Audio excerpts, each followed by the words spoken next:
ಜಾತಿ ಗಣತಿ ವಿಚಾರ ರಾಜ್ಯದಲ್ಲಿ ರಾಜಕೀಯ ವಾಕ್ಸಮರಕ್ಕೆ ಪಾಯ ತೋಡಿದೆ. ಸಾಮಾಜಿಕ ವ್ಯವಸ್ಥೆಗೆ ದೊಡ್ಡ ಪೆಟ್ಟು ಬೀಳುವಂತಹ ಅಪಾಯದ ಇಂಡಿಕೇಟರ್ ಕಾಣಿಸ್ತಾ ಇದೆ. ಜಾತಿ ಗಣತಿ ಹಿಂದೆ ಭಾರೀ ಲೆಕ್ಕಾಚಾರದ ಒಳಸುಳಿವನ್ನ ಅರಿತ ಕಮಲ ಪಡೆ ಎಚ್ಚರಿಕೆಯ ಹೆಜ್ಜೆಯನ್ನ ಇಡ್ತಾ ಇದೆ. ಕೈ ಸುಟ್ಕೊಳ್ಳುವಂತಹ ಆತಂಕದಲ್ಲಿ ಬೀಸೋ ದೊಣ್ಣೆಯಿಂದ ತಪ್ಪಿಸಿಕೊಳ್ಳುವುದಷ್ಟೇ ಬಿಜೆಪಿ ಮುಂದಿರುವಂತಹ ಸವಾಲು. ಇದಕ್ಕಾಗಿ ಸಭೆಯನ್ನ ಕರೆದಿದೆ.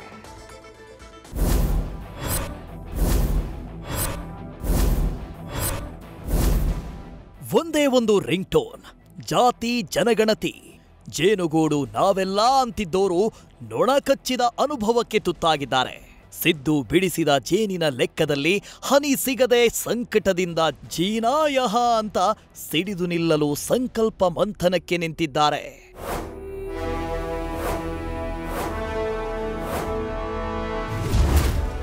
ರಾಜಕೀಯ ವಾಕ್ಸಮರಕ್ಕೆ ಪಾಯ ತೋಡಿದ ಜಾತಿ ಜನಗಣತಿ. ಸಾಮಾಜಿಕ ವ್ಯವಸ್ಥೆಗೆ ಅಪಾಯ, ಕಮಲಕ್ಕೂ ಕಾಡ್ತಿದೆ ಭಯ. ಜಾತಿ ವರದಿಯನ್ನ ಮಂತ್ರಿಗಳ ಕೈಗೆ ಕೊಟ್ಟು ಮಾಸ್ಟರ್ ಸ್ಟ್ರೋಕ್ ಹೊಡೆದ ಅಹಿಂದ ರಾಮಯ್ಯ ಪರವಿರೋಧದ ಮಧ್ಯೆ ಸಂಘರ್ಷದ ಹೆಜ್ಜೆ ಇಟ್ಟಿದ್ದಾರೆ. ಸಚಿವ ಸಂಪುಟದ ಮುಂದೆ ವರದಿ ಮಂಡನೆ ಬೆನ್ನಲ್ಲೇ ಗುರುವಾರಕ್ಕಾಗಿ ದಿನ ಎಣಿಕೆಯಾಗ್ತಿದೆ. ಕ್ಯಾಬಿನೆಟ್ ಅವತ್ತೇನಾದ್ರೂ ಅಸ್ತು ಅನ್ನುತ್ತಾ ತಿರಸ್ಕರಿಸುತ್ತಾ ಅನ್ನೋ ಕುತೂಹಲದ ಕ್ಲೈಮ್ಯಾಕ್ಸ್ಗಾಗಿ ಇಡೀ ಕರ್ನಾಟಕವೇ ಬಿಚ್ಚುಗಣ್ಣಿನಿಂದ ಎದುರು ನೋಡ್ತಿದೆ.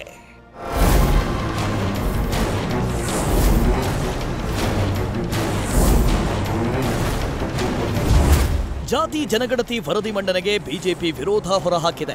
ಏಪ್ರಿಲ್ 15ರಂದು ಅಂದ್ರೆ ಮಂಗಳವಾರ ಬಿಜೆಪಿ ನಾಯಕರ ಮಹತ್ವದ ಸಭೆ ಕರೆಯಲು ತೀರ್ಮಾನಿಸಿದೆ. ಬೆಂಗಳೂರಿನಲ್ಲಿ ನಡೆಯಲಿರುವ ಈ ಸಭೆಯಲ್ಲಿ ಜಾತಿ ಜನಗಣತಿ ವರದಿ ಕುರಿತು ಪರಾಮರ್ಶೆ ನಡೆಸಲಿದೆ. ಸಂಪುಟದಲ್ಲಿ ಜಾತಿ ಗಣತಿಗೆ ಸಮ್ಮತಿ ಮುದ್ರೆ ಬಿದ್ರೆ ಸರ್ಕಾರ ಮಧ್ಯಮ ಮಾರ್ಗ ಕಂಡುಕೊಂಡ್ರೆ ತಮ್ಮ ಮುಂದಿನ ನಡೆ ನಿಲುವು ಏನಾಗಿರಬೇಕು ಅನ್ನೋ ಬಗ್ಗೆ ಗಹನ ಚರ್ಚೆಯಲ್ಲಿ ಮುಳುಗಲಿದೆ.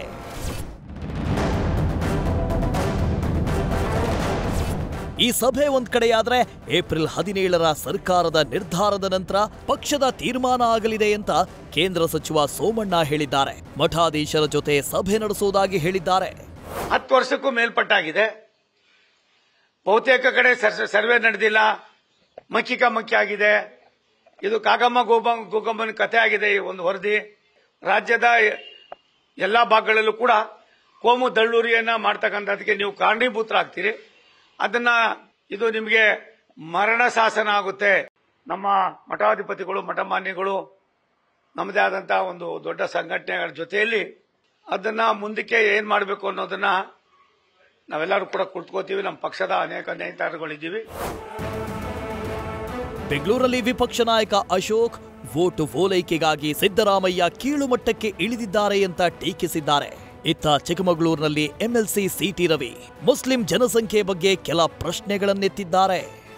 ನಿಮ್ಮನ್ನ ಯಾರನ್ನೋ ಓಲೈಕೆ ಮಾಡಕ್ಕೆ, ವೋಟ್ ಓಲೈಕೆ ವೋಟ್ಗೋಸ್ಕರ ಇಷ್ಟು ಕೀಳು ಮಟ್ಟಕ್ಕೆ ಇಳಿತಾರೆ ಸಿದ್ದರಾಮಯ್ಯನವರು ಅಂತಂದ್ರೆ ಅವರ ಮನಸ್ಥಿತಿ ಅರ್ಥ ಮಾಡ್ಕೊಳ್ಳಿ. ಈ ಕಾಂಗ್ರೆಸ್ಸಿನ DNA ಅಲ್ಲೇ ಒಡೆಯುವಂಥದ್ದು. ಹಿಂದೂ ಸಮಾಜವನ್ನ ಜಾತಿವಾರು ಒಡೆಯೋದು. ಮುಸಲ್ಮಾನರಲ್ಲೂ 56 ಜಾತಿಗಳಿದ್ದಾವೆ. ಮುಸಲ್ಮಾನರಲ್ಲೂ ಕೂಡ ಮುಟ್ಟಿಸ್ಕೊಳ್ಳದೆ ಇರುವಂಥ ಅನ್ಟಚಬಲ್ಸು ಇದ್ದಾರೆ. ಮುಸಲ್ಮಾನರನ್ನು ಇಡಿಯಾಗಿ ಹಿಂದೂ ಸಮಾಜವನ್ನು ಒಡೆದಾಳುವ ನೀತಿಗೆ ನಾವು ಬೆಂಬಲ ಇಲ್ಲ. ಸರ್ಕಾರದ ನಂಬರ್ 2 ಡಿಸಿಎಂ ಡಿಕೆ ಶಿವಕುಮಾರ್ ಜಾತಿ ಗಣತಿ ವ್ಯೂಹದಲ್ಲಿ ಸಿಲುಕಿದ್ದಾರೆ. ಆತುರದ ನಿರ್ಧಾರ ಇಲ್ಲ ಅಂತ 2 ದಿನದಿಂದ ಒಂದೇ ಹೇಳಿಕೆ ಪಠಿಸ್ತಿದ್ದಾರೆ. ಇತ್ತ ಬೆಂಗಳೂರಿಗೆ ಆಗಮಿಸಿದ್ದ ಎಐಸಿಸಿ ಅಧ್ಯಕ್ಷ ಖರ್ಗೆ ರಿಪೋರ್ಟ್ ಸಿಕ್ಕಿಲ್ಲ, ನಾನು ಮಾತಾಡಲ್ಲ ಅಂತ ಹೊರಟ್ರು. ನನಗೆ ಗೊತ್ತಿಲ್ಲ, ಯಾಕಂದ್ರೆ ಇವಾಗ ಕ್ಯಾಬಿನೆಟ್ ನಲ್ಲಿ ಅವ್ರು ಏನ್ ಡಿಸ್ಕಸ್ ಮಾಡ್ತಾರೋ ಅಥವಾ ರಿಪೋರ್ಟ್ ನಲ್ಲಿ ಏನಿದೆ ಅದರ ಮಾಹಿತಿ ನನಗಿಲ್ಲ. ಆ ರಿಪೋರ್ಟ್ ಕೈಗೆ ಸಿಕ್ಕರೆ ನಾನು ಏನಾದ್ರೂ ಹೇಳ್ಬಹುದು. ಒಂದು ಅಂದ್ರೆ ಕೆಲ ನಾಯಕರು ವಿರೋಧ ವ್ಯಕ್ತಪಡಿಸ್ತಾ ಇದ್ದಾರೆ ಸರ್. ಹೈಕಮಾಂಡ್ ಅದ್ರ ಮೇಲೆ ನಾನು ರಿಯಾಕ್ಟ್ ಮಾಡಬಹುದು ಅಂತ ಹೇಳೋದಲ್ಲ. ನಮ್ ಕ್ಯಾಬಿನೆಟ್ ಅಲ್ಲಿ ಚರ್ಚೆ ಆಗ್ಬೇಕು. ಸಿಎಂ ಇವತ್ತು ಅಸೆಂಬ್ಲಿಗೂ ಚರ್ಚೆ ಮಾಡ್ತೀವಿ ಅಂತ ಹೇಳಿದ್ದಾರೆ. ಆತುರದ ನಿರ್ಧಾರ ಯಾರು ತೆಗೆದುಕೊಳ್ಳುವುದಿಲ್ಲ. ಅದರಿಂದ ಯಾರು ಕೆಲವು ರಾಜಕಾರಣ ಸ್ಟೇಟ್ಮೆಂಟ್ ಮಾಡ್ತಾ ಇರ್ತಾರೆ, ಬಟ್ ಸತ್ಯಾಂಶ ಏನು ಅಂತ ತಿಳ್ಕೊಂಡು ಎಲ್ಲರಿಗೂ ನ್ಯಾಯವನ್ನು ಒದಗಿಸುವಂತ ಕೆಲಸ ನಾವು ಮಾಡ್ತೇವೆ.